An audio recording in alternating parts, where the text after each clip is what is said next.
Ayan na nga guys, ang inyong Kuya Mark ng CBIS.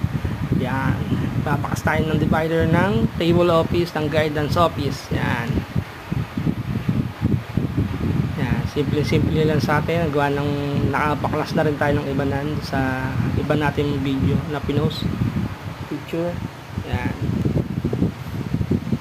yan, sabi lang sa ito tayo. Yan, pati naman baka pwede naman paki-like and share at subscribe na rin tayo dyan. Yan, saka kay Kuya Mark CBIS. Shoutout nga pala sa mga taga CBIS niya, mga teacher. Yan,